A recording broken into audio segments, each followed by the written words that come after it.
The Miraculous Journey of Edward Tulane by Kate DiCamillo. Today we're reading chapters 5 and 6. But before we do that, let's talk about the chapters that we read so far. The last two chapters that we read, 3 and 4, I was wondering a couple of different things.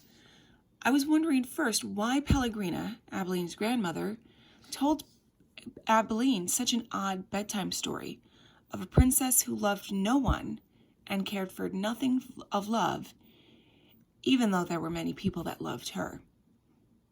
Now, if we can remember, she was turned into a warthog by a witch because she didn't love anyone.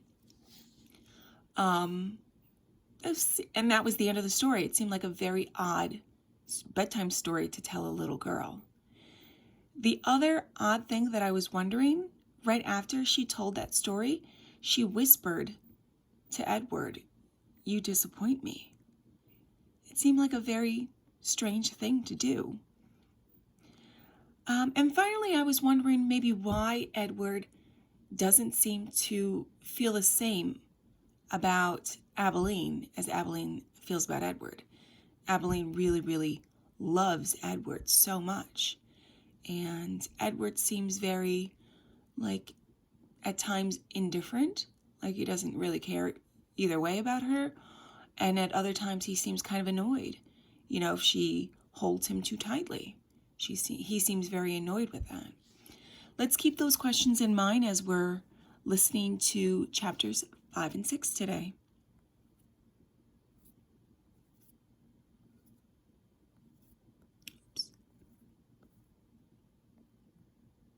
Chapter 5. The house on Egypt Street became frantic with activity as the Tulane family prepared for their voyage to England. Edward possessed a small trunk, and Abilene packed it for him, filling it with his finest suits and several of his best hats, and 3 pairs of shoes, also that he might cut a fine figure in London. Before she placed each outfit in the trunk, she displayed it to him. "Do you like this shirt with this suit?" she asked him. Or, "Would you like to wear your black derby? You look very handsome in it. Shall we pack it?" And then finally, on a bright Saturday morning in May, Edward, Abilene, and Mr. and Mrs. Tulane were all aboard the ship, standing at the railing. Pellegrina was at the dock. On her head she wore a floppy hat strung around with flowers. She stared at Edward. Her dark eyes glowed. "Goodbye," Abilene shouted to her grandmother. "I love you." The ship pulled away from the dock. Pellegrina waved to Abilene. "Goodbye, lady," she called. "Goodbye." Edward felt something damp in his ears. Abilene's tears, he supposed. He wished that she would not hold him so tight. To be clutched so fiercely often resulted in wrinkled clothing.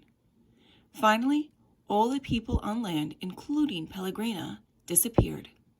Edward, for one, was relieved to see the last of her. As was to be expected, Edward Tulane exacted much attention on board the ship. "What a singular rabbit," said an elderly lady with 3 strings of pearls wrapped around her neck. She bent down to look more closely at Edward. "Thank you," said Abilene. Several little girls on board gave Edward deep glances full of longing. They asked Abilene if they might hold him. "No," said Abilene. "I'm afraid he's not the kind of rabbit who likes to be held by strangers." 2 boys, brothers named Martin and Amos, took a particular interest in Edward. "What does he do?" Martin asked Abilene on their second day at sea. He pointed at Edward, who was sitting on a deck chair with his long legs stretched out in front of him. "He doesn't do anything," said Abilene. "Does he wind up somewhere?"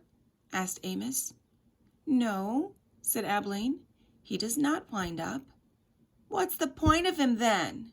said Martin. "The point is that he's Edward," said Abilene. "That's not much of a point," said Amos. "It's not," agreed Martin. And then, after a long, thoughtful pause, he said, "I wouldn't let anybody dress me like that." "Me either," said Amos. "Do his clothes come off?" asked Martin. "Of course they do," said Abilene. "He has many different outfits, and he has his own pajamas, too. They are made of silk." Edward, as usual, was disregarding the conversation. A breeze blowing off in the sea, and the silk scarf wrapped around his neck billowed out behind him. On his head he wore a straw boater. The rabbit was thinking that he must look quite dashing. It came as a total surprise to him when he was grabbed off the deck chair, and first his scarf and then his jacket and pants were ripped from his body. He heard his pocket watch hit the deck of the ship, and then, upside down, he watched the watch roll merrily toward Abilene's feet. "Look at him," said Martin. "He's even got underwear." And he held Edward aloof so that Amos could see. "Take it off," shouted Amos. "No!" screamed Abilene. Martin removed Edward's underwear. Edward was paying attention now. He was mortified. He was completely naked except for his hat on his head, and the other passengers on board the ship were looking at him, directing curious and embarrassed glances his way. "Give him to me," screamed Abilene. "He's mine." "No," said Amos to Martin. "Give him to me." He clapped his hands together and then held him open. "Toss him," he said. "Please," cried Abilene. "Don't throw him. He's made of china. He'll break." Martin threw Edward, and Edward sailed naked through the air. Only a moment ago, the rabbit thought that being naked in front of a shipload of strangers was the worst thing that could have happened to him, but he was wrong. It was much worse being tossed in a game of naked in the same naked state from the hands of one grubby, laughing boy to another. Amos caught Edward and held him up, displaying him triumphantly. "Throw him back," called Martin. Amos raised his arm, but just as he was getting ready to throw Edward, Abilene tackled him, shoving her head into his stomach and upsetting the boy's aim. So it was Edward that did not go flying back into the dirty hands of Martin.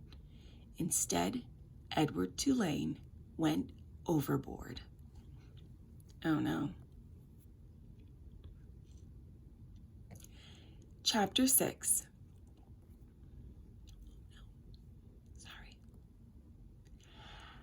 How does a China rabbit die? Can a China rabbit drown? Is my hat still on my head? These were the questions that Edward asked himself as he went sailing out over the blue sea. The sun was high in the sky, and from what seemed to be a very long way away, Edward heard Abilene call his name. "Edward!" she shouted. "Come back!" Come back? Of all the ridiculous things to shout, thought Edward. As he tumbled, ears over tail through the air, he managed to catch one last glimpse of Abilene. She was standing on the deck of the ship, holding onto the railing with one hand. In her other hand was a lamp. No, it was a ball of fire. No, Edward realized. It was his gold pocket watch that Abilene held in her hand. She was holding it up high, and it was reflecting the light of the sun. There goes Edward. He sank and sank and sank. My pocket watch, he thought. I need that. And then Abilene disappeared from view, and the rabbit hit the water with such tremendous force that his hat blew off his head. Well, that answers that question, thought Edward, as he watched the hat dance away on the wind. and then he began to sink. He sank and sank and sank. He kept his eyes open the whole time, not because he was brave, but because he had no choice. His painted-on eyes witnessed the blue water turning green and then to blue again. They watched it finally became black as night. Edward went down and down. He said to himself, if I'm going to drown, I certainly would have done so by now. Far above him, the ocean liner with Abilene aboard it sailed blissfully on, and the China Rabbit landed finally on the ocean floor, face down, and there, his head in muck, he experienced his first genuine and true emotion. Edward Tulane was afraid.